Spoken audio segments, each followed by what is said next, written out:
สบายดีเด้อสวัสดีแต่ว่าบ่สบายดีนะน้องพินเพิ่นนี่ยังยังคือเก่าบ่คือกันบ่ได้ลบลงเลยบ่มีสทายาซื่อๆบ่อยากเด้อพี่น้องเด้อบ่อยากทายไปได้ตีนพี่น้องเด้อมันบ่สบายแต่ว่ามันน้องเพิ่นเจ็บเฮ็ดแนวใดที่ก็อาจสิลงเฮ็ดบ่ได้ไป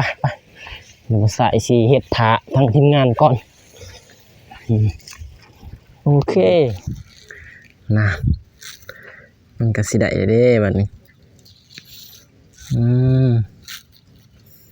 จากนั้นก็สอดเข้านี้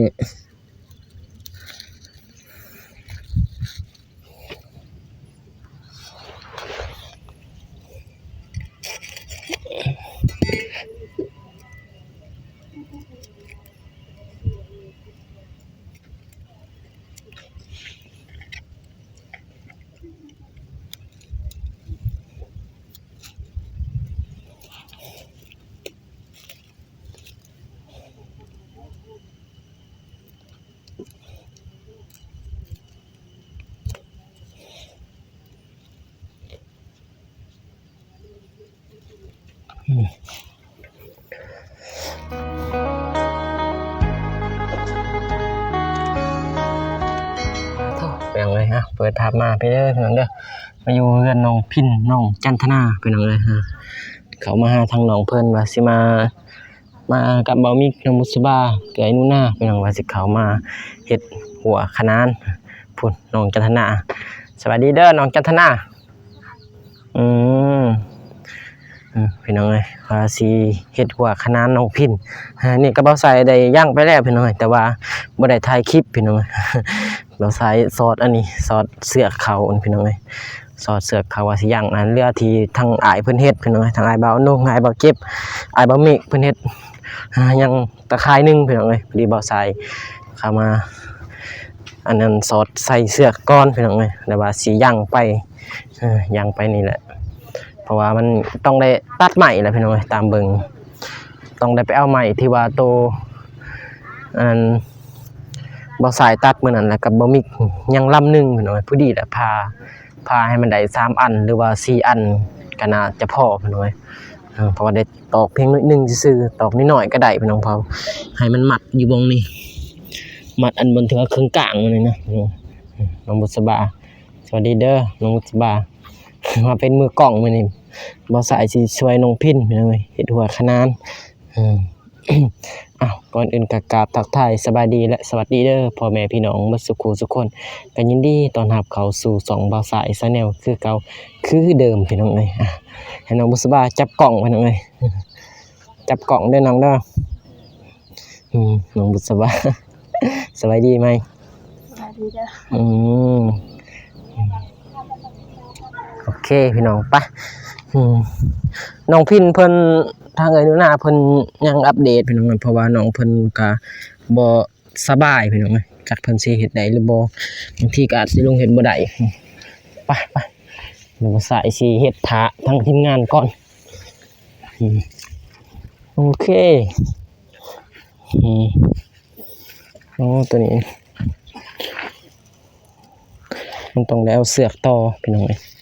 เดี๋ยวเสือกตัวตัดมาต่อขนาดจะโอเคเพราะว่าเคยเฮ็ดแล้วคณะน้อง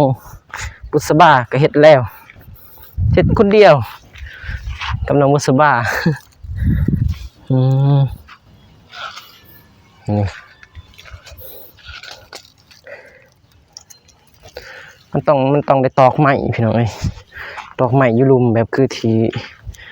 ว่าแหละนี่ก็สิยังไว้ปะซื่อๆก่อนพี่น้องยังปะไว้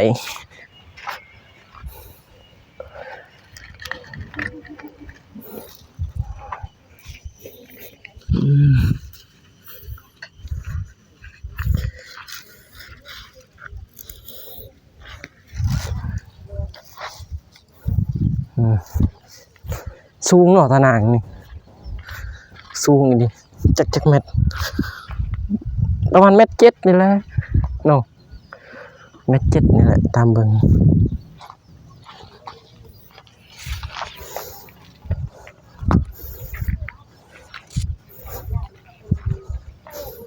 ต่อตัวนี้ก่อน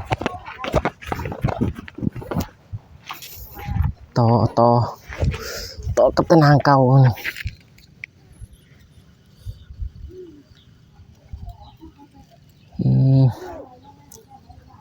วิธีต่อต้องต่อหลายๆพี่น้องเอ้ยเบิ่งวิธีต่อเพราะมันบ่จุกันจุเสานี่ก็บ่พี่น้องบ่จุเสาซ้ำก็ต้องได้ต่ออีกเพราะว่าเฮาก็ต้องได้สอดเสือกนั่นนี่แหละพี่น้องเอ้ยเห็นยังน้องจันทนา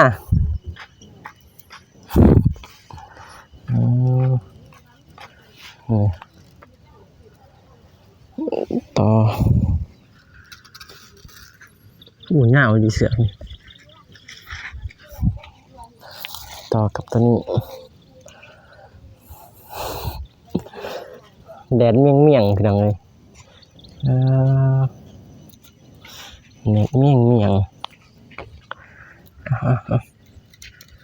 ต่อกับตัวนี้อีกนะมันก็สิได้เด้บัดนี้จากนั้นก็สอดเข้านี้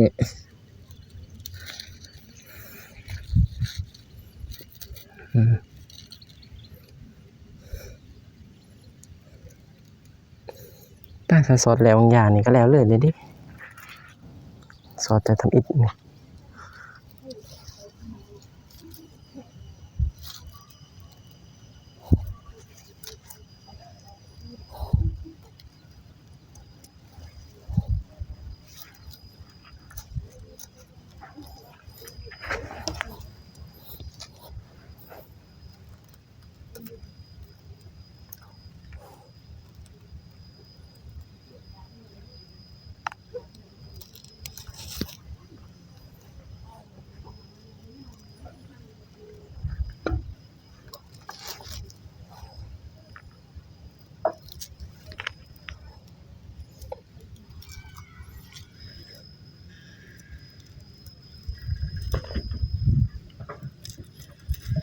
ปอนบ่ถึงตรงในต่อ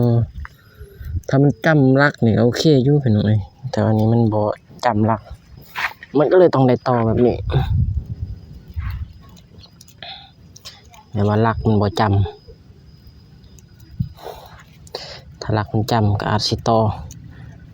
ง่ายพี่น้องเอ้ยนี่รักประจำ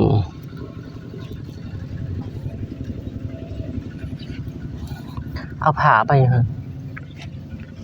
เล่นมาผ้าอยู่มันยาวโพดเสือก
บ่ถึงได้ต่อนั่นนี่เอานะ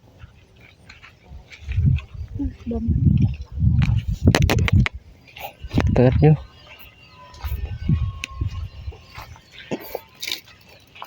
เกือบเรือเนาะผู้ดีเนาะน้องบุษบาเนาะโอเค ดว่าเรือพอดีเลยพอดีมันบ่อันนั้นนะมันบ่ย่านบ่เค็ง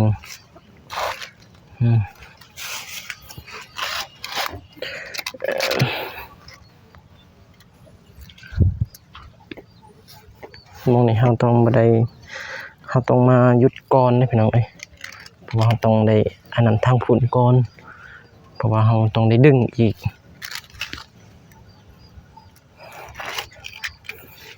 ต้องได้ดึงให้มันเค็งเพื่อเฮาสิ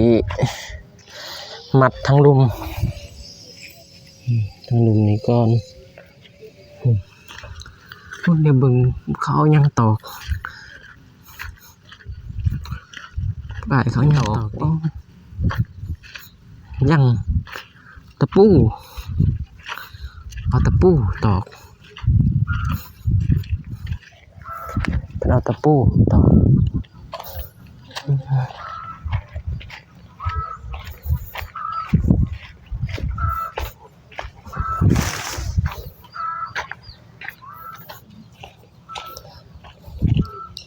อเคหยุดก่อน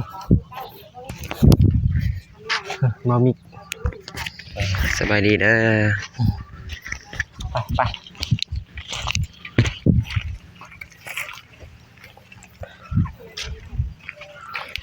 อยู่บ่แม่น้องจันทนาอยู่บ่ใช่แม่อันนั้นไปเอาใหม่ตอนใดบ่ตัวอันนั้นได้ตัวเฮาตัดมื้อนั้นฮะสวัสดีเด้อ ให้น้องจันทนาพาไปติยันบอกให้น้องจันทนาไปน้องจันทนาพาไปทางทงหน้าหั่นจะเสียจะได้ไหมอันนี้ทางลุ่มมันนะทางถึงฮะบ่ใช่ก็ได้มันบ่นั่นดินี่บ่ใส่ก็ได้นี่มันบ่อันนั้นนี่นะดึงตะปูตอกเด้ปูตอกให้มันก็ลงหมดเลยบ่ใส่ให้ตะไคร้เพิ่นสิโดนอยู่บ่โดยบ่เอาก็ได้มีแต่หาตะปูฮะมีตะปูบ่บ่มีตะปูบ่เอาบ่เพราะมันบ่มีหมู่แท้นี่มีแต่เอาลงต่ำๆอันนั้นเพิ่นเอาตะปูได้ตอกหลายตอนนั้นบ่ไปเอาตะปูเท่านั้นสันมิเอาตะปูตอกก็ได้กันสั่นกลางคิดว่าอยากใส่ใหม่เบิ่งมันบ่มีหมู่เนาะท่านนี่เนาะ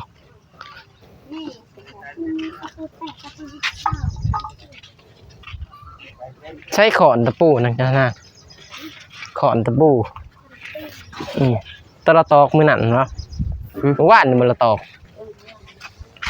มื้อนี้สร้างบ่มาบ่สร้างบ่ได้มาบ่มื้อนี้ห้องน้ำจักหน่อยเอาอะไรตะปูลืมกระเจรถตัวนี้บ่แม่นบ่ตัวนี้ละ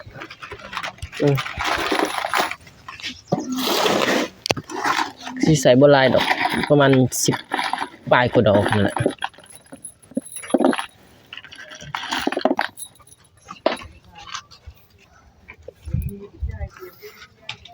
อาจจะพออยู่ใช้ขอนเลยขอนอยู่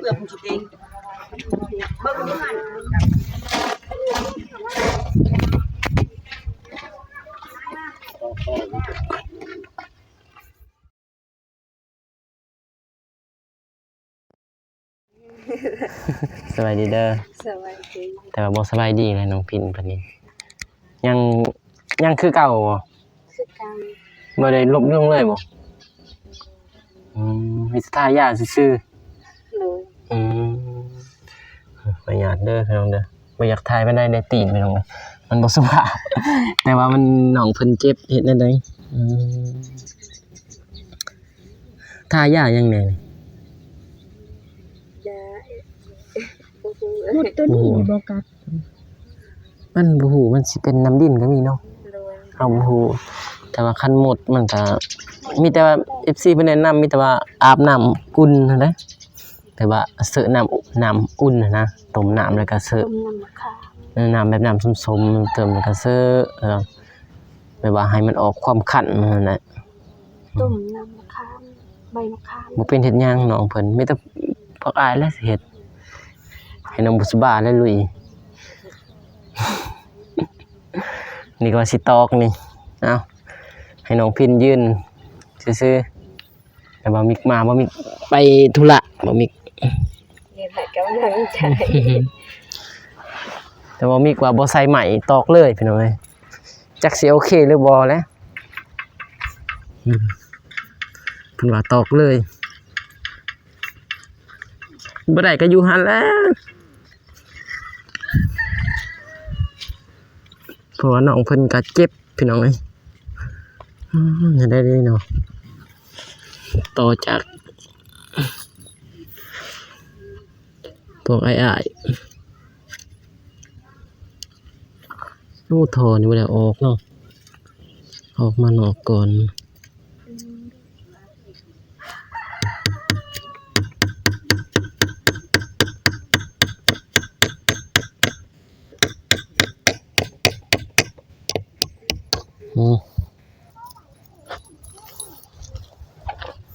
น่าจะโอเคอยู่เนาะพวกอ้ายบ่เฮ็ดเมื่อวานนี่น้องพิมพ์ได้เฮ็ดบ่เฮ็ดบ่ได้บ่น้องเพิ่นเจ็บพี่น้องเอ้ย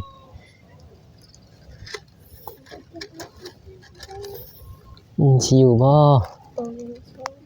พอมันอันนั้นนะพี่น้องเอ้ย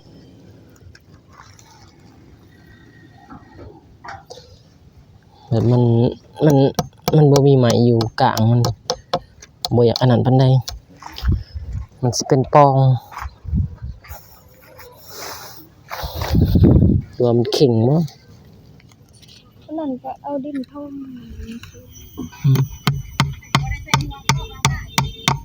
บ่ได้เอามาลืมหมวก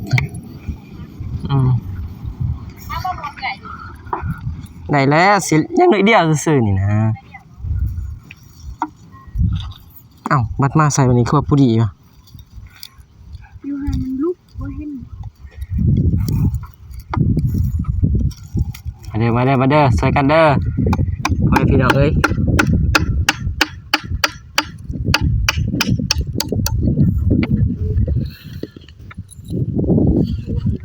บ่ได้ใส่ข้าวบ่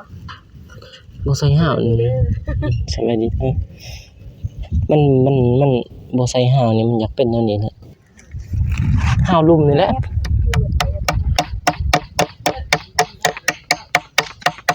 นี่ให้อยู่เรื่องได้แล้วบ่ได้ตัดหามาใส่เลยเนาะ ถ้าบ่ได้ก็ตัดมาตำลังแหละ เนาะ ถ้าบ่ได้ ได้เลยคือกันเสียมึงดูดิตะเล่นดู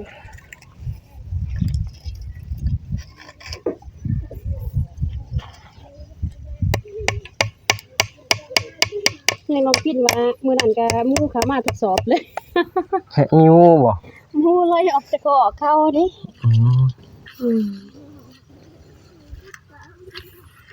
งับเข้าไปเลย คือมันหยานเนาะเอาแต่มันเรือเล่น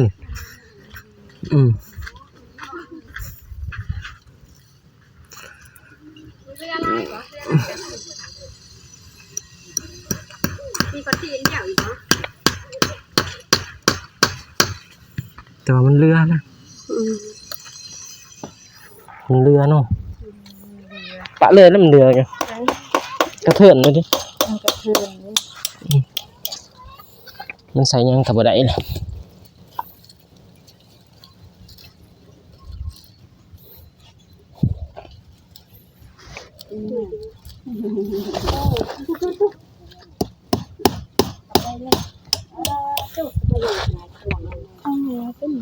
เอาเป็นว่าเป็นยังไงแม่แบบนี้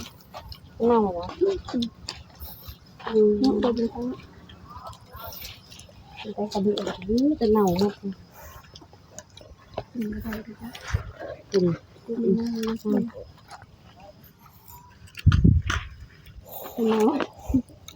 ก็ได้ จริงๆเลยมัน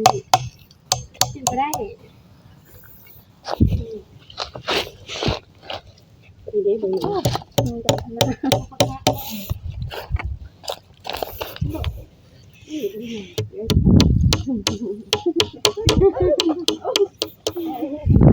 กูจะกินมาตามรังเลยอยู่เนาะ จนนี่แล้วตัวกะมันแล้วมันบ่อยากลงมองกลาง กูจองรูปเด้อ ได้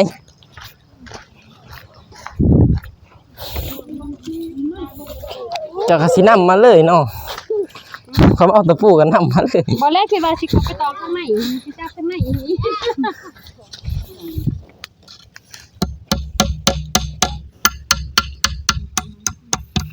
มันคั่นแล้วมันกินแล้วบ่อยากแล้วแท้ยังอันนี้คือยากเอาแท้ ว่าสิซื้อเมื่อวานนี่ก็เลย ถ้ายากเอาแท้ บ่ได้เข้าไม่ได้ บ่ปกติมันคั่นเลยบ่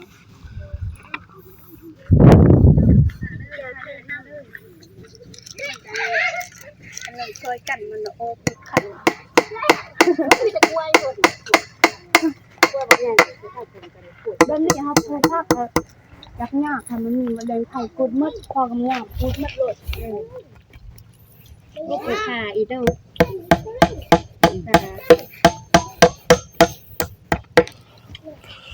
โอเค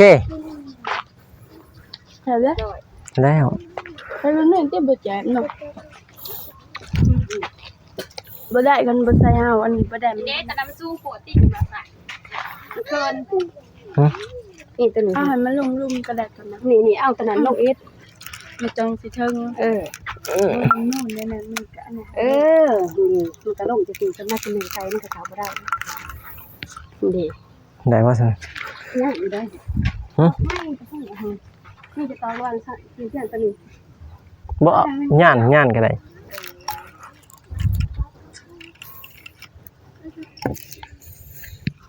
เขาว่าบ่อยากรอดเด้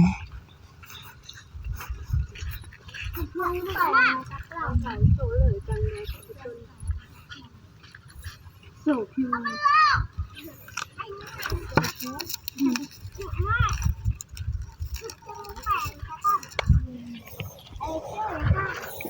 อ้าวได้แล้วมีแต่ไปวางเบิ่งคะแนนสิขุดแบบใดวางแผน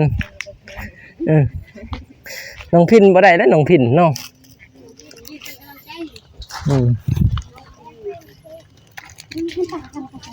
ตัวนี้เอาไว้เฮ็ดยังใหม่ตัวนี้ข้างบ้านนั่นเด้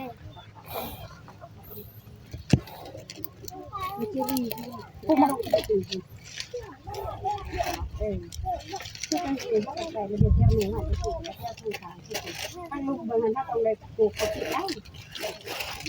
ถอยลงจังก็เลยน้ำจะฝุ่นมันไล่ไปหมดที่มันคืออันนั้นคือมาที่เพราะฉะนั้นพอมันเชื่อเดินก่อนนั่นน่ะเป็นตัวเด็กแบบนั้นเลย บ่เห็นนานลงเลยมันบ่ได้ อย่าเฮ็ดน้ำเฮ็ดในเฮ็ดถั่วเฮ็ดข้าวนี่บ่ใส่ครับอีกแบบนี้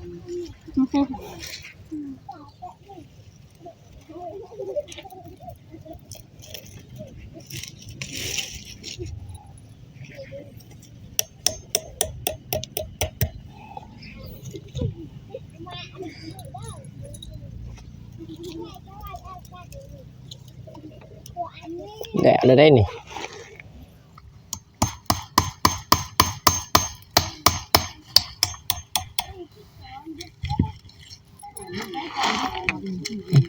จอมยุทธสิมาขุดน้ำเด้อจอมยุทธเด้อ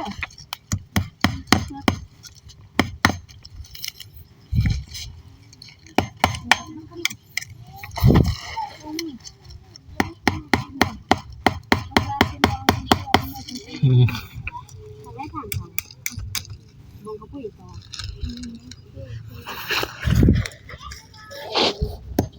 ที่นี่เสียบที่นี่